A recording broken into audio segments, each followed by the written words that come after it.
J'espère que vous allez tous très bien et que ma vidéo vous trouve en parfaite santé. Dans cette vidéo, je ne serai pas très long. C'est une analyse sur 10 matchs portant sur la journée du vendredi, du samedi et du dimanche, c'est-à-dire du 15, 16 et 17. C'est 10 matchs. Voilà, comme à l'accoutumée, le 15, vous aurez une vidéo spéciale, le 16, une vidéo spéciale, le 17, une vidéo spéciale. Cependant, ici, je pense qu'en faisant cette vidéo, je prends un peu moins de risques, étant donné que les matchs ne sont pas tout à fait collés. C'est vrai que tous les paris combinés sont risqués, mais avec ce pari-là, on a plus de chances de gagner. Avec une cote 62, 10 événements que je partage avec mes abonnés YouTube et ainsi que mes abonnés Telegram. Pour jouer mes autres coupons, vous rentrez dans le groupe Telegram dont le lien est en description. Vous allez voir que ici, je n'ai pas pris trop de risques, c'est pourquoi la cote s'est limitée à 62. Sinon, on pouvait avoir une cote un peu plus intéressante avec ces mêmes événements. Je vais aller vite pour ne pas que la vidéo soit longue, mais je rappelle que je suis sur BetWinner. Le code promo sera donné à la fin et ceux qui sont sur les autres bookmakers seront obligés de chercher. C'est pourquoi je vous recommande d'avoir les deux bookmakers, OneXBet notamment et BetWinner. Voilà, mon code promo BetWinner c'est Mimi02 si vous voulez vous inscrire et OneXBet c'est Mimi 2022. On va aller rapidement en commençant par le match qui oppose Rosenborg à Bodo Glimt au niveau de Norvège. C'est un match assez intéressant. Bodo Glimt, tout le monde connaît Bodo Glimt, une équipe assez expérimentée, une équipe très puissante au niveau de l'attaque. Cependant, cette équipe-là encaisse plus ou moins un but dans pratiquement 70% de ses matchs. Rosenborg, cette année, fait bonne image et est très en forme cette année et pourrait venir à bout et trouver le chemin des filets dans ce match. Ici, ce qu'il faut savoir, c'est que c'est deux équipes très prolifiques, deux équipes qui savent marquer et 90%, dans 90 à 95% des matchs de Bodo Glimt, ils marquent au moins 3 fois. C'est pourquoi je suis allé sur la base de ce pronostic, sur le fait que dans ce match-là, il aura 2,5 buts. C'est une cote 1,42. Il y a Pardubice qui joue face à Slavia Prague. Ici, c'est deux équipes antagonistes, je vais dire diamétralement opposées au niveau de la forme. Slavia Prague, 90 fois en forme que l'équipe de Pardubice et très expérimentée que cette même équipe. Au niveau de la motivation, aucune équipe ne serait motivée par rapport à une autre. Mais au niveau de l'effectif également, Slavia Prague présente un effectif plus robuste que l'équipe de Pardubice.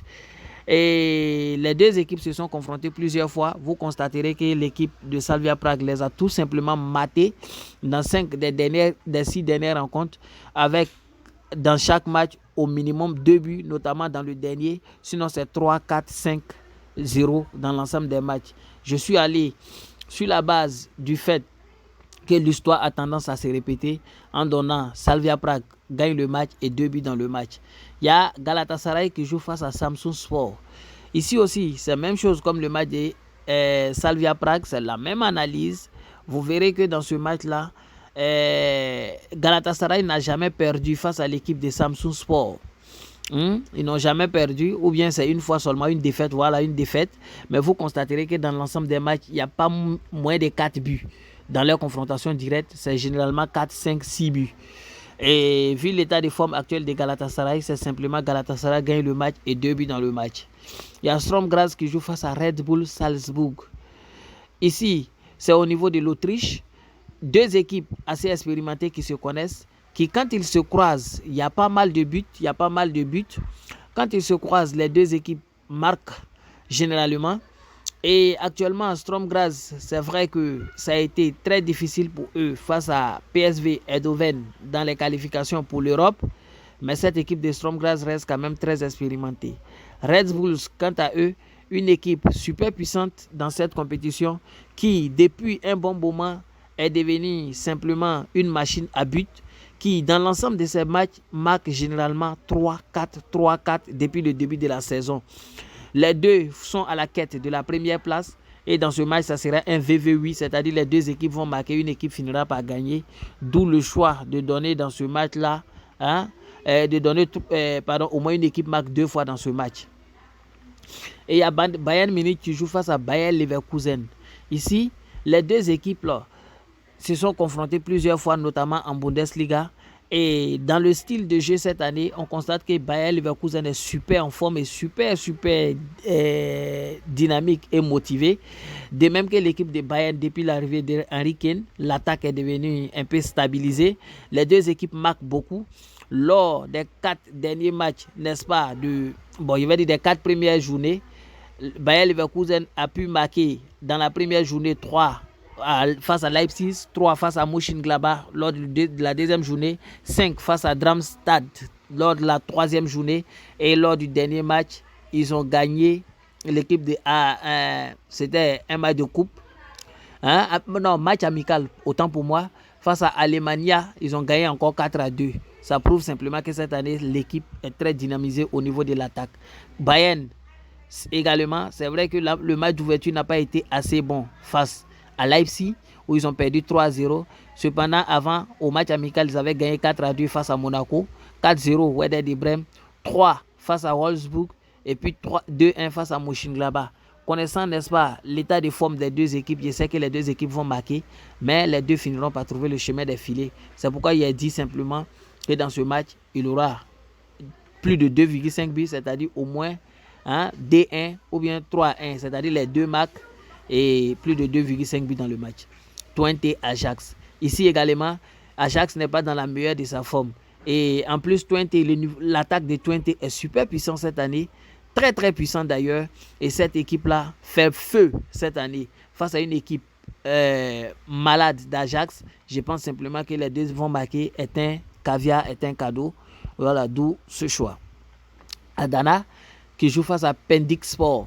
Pendik Sport est monté de la deuxième division. Ils font leur bout de chemin 7, mais Adana Sport est très puissant cette année. Si vous avez suivi toutes les confrontations, notamment les matchs de qualification de coupe, ainsi que le début de la saison, même avec carton rouge souvent, cette équipe-là s'en sort mieux. Et Pendik Sport, vu le niveau de l'expérience d'Adana, ne pourra pas, n'est-ce pas, réagir dans ce match, d'où la victoire de Adana Demiri Sport. Lokomotiv Moscou qui joue face à Orenburg. Ça, c'est un match simplement où il aura pas mal de buts. Un match où je vois 2-2 ou 3-1 ou encore 4-2. C'est un match où je vois vraiment beaucoup de buts. Lokomotiv Moscou, c'est une équipe à but. C'est une machine à but simplement. Sur l'ensemble de ces 7 derniers matchs, cette équipe a trouvé le chemin des filets au moins une fois.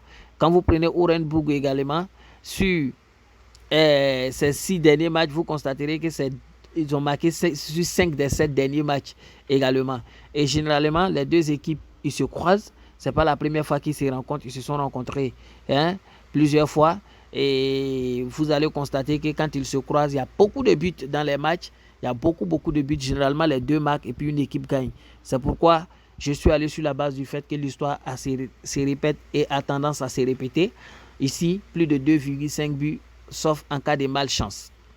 Valence Athletic de Madrid. Ici, c'est simplement une victoire sèche d'Atlético au vu du niveau de forme actuel de l'équipe. Valence va souffrir dans ce match, sans vous mentir, mais je suis allé très en minimisant trop le risque, en donnant la victoire à Athletic de Madrid dans au moins une mi-temps. Valence est en reconstruction, alors que le niveau de l'attaque actuelle d'Atlético de Madrid, je ne vois pas qui peut les arrêter dans le championnat espagnol. Une équipe très rapide. Au niveau de l'attaque, même Barça Real doivent se méfier de cette équipe-là cette année. Je les vois grands favoris au titre. Voilà, c'est vrai qu'ils sont chaque année favoris. En plus, Valence les a jamais gagnés. Et vous allez constater sur les 3 dernières années, bien sûr. Voilà, donc je pense que ce match est vraiment pliable par Atlético. Une cote 2. J'aurais dû même prendre la victoire directement sans voir peur, sans crainte. Mais je suis allé sur la base du fait qu'il gagne une mi-temps pour minimiser. Et il y a Midland Finn qui joue face à Aberdeen au niveau, n'est-ce pas, de l'Écosse. Ça aussi, c'est un match simplement où il aura pas mal de buts. Les deux se sont confrontés plusieurs fois. Quand vous regardez les statistiques des confrontations directes, vous constaterez que dans ce match-là, c'est un minimum de 2-2 ou un minimum de 3-2 ou encore D1. D'où le choix de 2 buts dans le match. Vous allez constater ici, regardez les récentes rencontres des deux équipes. Vous allez constater que au moins une équipe marque toujours 2 fois. Il y a D1, 3-0, 5-0, 2-0. Dans leur confrontation directe, D0 2 fois, D1 encore. Voilà. Vu que parfois, certains de leurs matchs se soldent par 2 buts et au vu des récents matchs de chaque équipe, Voilà, regardez les récents matchs de chaque équipe. Vous allez constater que dans les matchs là, c'est des matchs très prolifiques. Abidjan marque beaucoup et encaisse pas mal. Alors que F joue à domicile, ils seront poussés par leur public. Et je sais qu'au minimum, on aura au moins 2 buts. C'est pourquoi j'ai donné plus de 2,25. Vous allez voir que j'ai donné plus de 2,25, c'est-à-dire un total handicap. En cas de 2 buts exactement, on perd 50% de ce pari et puis on gagne 50%. Mais le minimum sera fait. Voici un peu le pari complet dont je parlais. C'est quelques matchs du 16, un match du 15, je pense 3 ou 4 matchs du 16 et puis 4 matchs du 17. Bonne chance à tout le monde. Ce coupon, je le laisse ici. La chance sourira à ceux qui regardent les vidéos.